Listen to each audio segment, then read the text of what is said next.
Trump पर हमले का एक सबसे नया वीडियो सामने आया है और पीछे से यह वीडियो शूट किया गया है गोली लगने के बाद जब भगदड़ मची उस वक्त। देखिए, अभी आपने जितने वीडियो देखे होंगे सामने से देखे होंगे, ये पीछे से देखिए कैसे उसके बाद सीक्रेट सर्विस के एजेंट ट्रंप को उस मंच से उतार रहे हैं। सीक्रेट सर्विस के जवानों ने ट्रंप को घेर लिया गोली चलने के बाद। ये सबसे नया वीडियो ट्रंप पर अटैक का है जो इस वक्त सामने आ रहा है।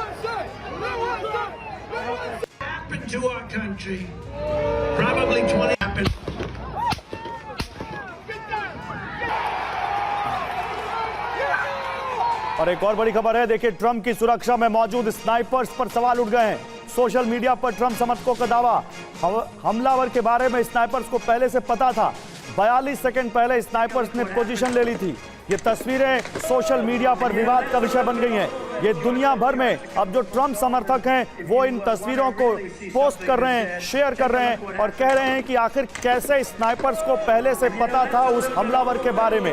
42 सेकंड पहले कैसे स्नाइपर्स ने पोजीशन ले ली। अगर आप एक डेवलप्ड कंट्री है अमेरिका और उसकी सिक्योरिटी उसमें एक प्रकार पत्ता नहीं हिल सकता, ऐसा होना कि एक जो शूटर है वो 150-200 मीटर दूर है और वो डोनाल्ड ट्रंप जहां से रैली कर रहे हैं वो सैनिटाइज ही नहीं किया आपकी जो सिक्योरिटी एजेंसी ने, सीक्रेट सर्विस ने। ये एक समझ नहीं आ रहा कि ये हुआ कैसे। ये जो आप कह रहे हैं इसी पर आगे बात करेंगे। जनरल सिवाच, इसी पर बात करेंगे। अमेरिका की इजाजत के बिना वहां एक पत्ता नहीं हिल सकता। CIA, FBI, secret service, local police, ये सब अमेरिका के भगवान माने जाते हैं कि इन्होंने इतना ज्यादा अमेरिका को सुरक्षित कर रखा है। उनकी मौजूदगी में एक फॉर्मर प्रेसिडेंट के ऊपर 200 मीटर 400 फीट की दूरी से वहां उनको AR राइफल से कोई शूट करने की कोशिश कर रहा है। देखिए, इसी से जुड़ी एक और बड़ी खबर, ट्रंप पर हमले को लेकर नेटो का बयान आया है। नेटो महासचिव जेन्स स्टोल्टनबर्ग ने कहा,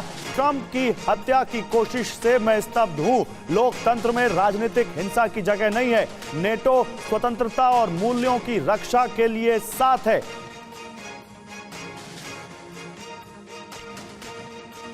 एक और बड़ी खबर आ रही है, देखिए ट्रंप पर हमला करने वाले की पहचान हो गई है। थॉमस मैथ्यू नाम के शख्स ने यह फायरिंग की थी। 20 साल का मैथ्यू पेंसिल्वेनिया का रहने वाला था। मैथ्यू ने AR-15 राइफल से ट्रंप पर फायरिंग की। उसको पकड़ लिया गया और उसको वहां पे शूट कर दिया गया। मैथ्यू थॉमस नाम के इस शख्स ने फायरिंग की थी। कुल 2 लोगों की मौत हुई है। इसमें एक ये वो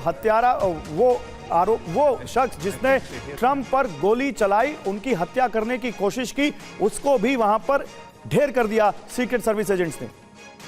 और उसी से जुड़ा एक और अपडेट है, ट्रंप की पार्टी से जुड़ा हुआ है हमलावर, FBI कह रही है। थॉमस मैथ्यू का वोटर आई कार्ड सामने आया जिससे खुलासा हुआ रिपब्लिकन पार्टी का वोटर था हमलावर थॉमस मैथ्यू। बाइडेन की डेमोक्रेटिक पार्टी को डोनेशन दे चुका था। अब आप देखिए कितना ज्यादा ये यहां पर विरोधाभास है। वो रिपब्लिकन का है वोटर और डोनर है डेमोक्रेट्स का। वो दे रहा है डोनेशन डेमोक्रेट्स को, बाइडेन की पार्टी को। अब सवाल यह है कि वाकई एक लोन वुल्फ अटैक है या इसके पीछे कोई साजिश है। $15 का डोनेशन इस शख्स ने बाइडेन की पार्टी को दिया था। तो ट्रंप की हत्या की साजिश की तहकीकात एक्सक्लूसिव। देखिए हमलावर पर क्या खुलासा है। ट्रंप का कट्टर समर्थक था थॉमस मैथ्यू, रिपब्लिकन पार्टी का रजिस्टर्ड वोटर था। सवाल है कि ट्रंप का समर्थक था तो फिर ट्रंप पर ही हमला क्यों किया? क्या हमले का ऑर्डर कहीं और से मिला था? क्या थॉमस को हमले के लिए ब्लैकमेल किया गया? ट्रंप पर हमले का ऑर्डर आखिर किसने दिया? मनीष, क्या जानकारी आ रही है इस बारे में? क्या वहां पर एजेंसीज कह रही हैं? बिल्कुल, देखिए इस वक्त FBI और स्टेट पुलिस मिलकर ये इन्वेस्टिगेशन कर रही है। FBI की तरफ से यही कहा गया कि हम पूरी जांच पड़ताल कर रहे हैं, लेकिन उससे पहले ही बाइडेन और उनकी पूरी सरकार सीक्रेट सर्विस को उन्होंने क्लीन चिट दे दिया कि सीक्रेट सर्विस ने बहुत अच्छा काम किया, उन्होंने हमलावर को तुरंत खत्म कर दिया। अब हमलावर कौन है? हमलावर 20 साल का एक लड़का जो कि रिपब्लिकन पार्टी के साथ भी जुड़ा है और डेमोक्रेट को भी चंदा देता है। अब सवाल ये आ रहा है कि क्या उसका इस्तेमाल हुआ, क्या उसको एक्सेस दी गई ताकि वो उस जगह तक पहुंच सके? ट्रंप के बेहद करीब वो कैसे पहुंच सकता है? देखिए ऐसा तो है नहीं कि ट्रंप की रैली हो रही है, सैकड़ों की संख्या में वहां सीक्रेट सर्विस के लोग मौजूद हैं, हजारों सिक्योरिटी वाले लोग मौजूद हैं और एक आदमी गन लेकर टहलते हुए आ रहे हैं। और बहुत सारे लोग ये भी कह रहे हैं जनरल सिवाच की गन कल्चर वहां पर बहुत ज्यादा है। गन कल्चर का मतलब ये थोड़ी ना है कि कोई फॉर्मर प्रेसिडेंट के 400 फीट के पास पहुंच जाएगा अगर सिक्योरिटी कॉम्प्रोमाइज नहीं है तो। इतना आसान है, गन कल्चर है तो कोई भी गन लेकर किसी के पास भी पहुंच जाएगा अमेरिका में। अमेरिका छोड़िए, क्या किसी भी देश में संभव है ये? दो चीजें अलग अलग हैं। ये इसमें कोई शक नहीं कि अमेरिका में गन कल्चर है, वहाँ पर हथियार लेना बड़ा आसान है, आपको लाइसेंस लेना बड़ा आसान है। 40% लोग जो हैं यूएस में उनके पास हथियार हैं। और ये जो AR-15 है ये प्रोहिबिटेड बोर था कुछ समय के लिए।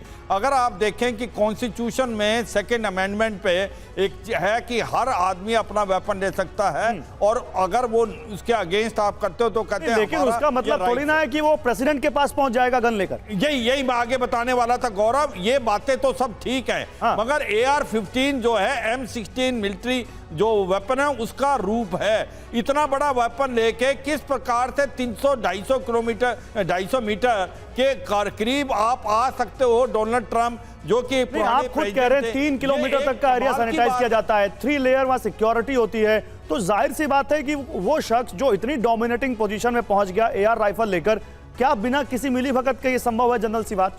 बिल्कुल नहीं संभव है। ये मुझे लगता है कि इतना बड़ा फेलियर ऐसा लगता नहीं कि अमेरिका में हो सकता है, क्योंकि वहां मल्टी टीयर होता है। 3 किलोमीटर तक 3 तरीके से उसको कवर किया जाता है, सैनिटाइज किया जाता है। पूरी बिल्डिंगों के ऊपर आपके अपने जो स्नाइपर लगते हैं। यहां ऐसा लग रहा है कि जहां से आप नजदीक है 300-350 मीटर, आपने उसको सैनिटाइज नहीं किया, आपने अपने स्नाइपर तब तो फिर यहां पर एक बहुत बड़ी साजिश दिखती है जिसका खुलासा आने वाले दिन में जरूर होगा।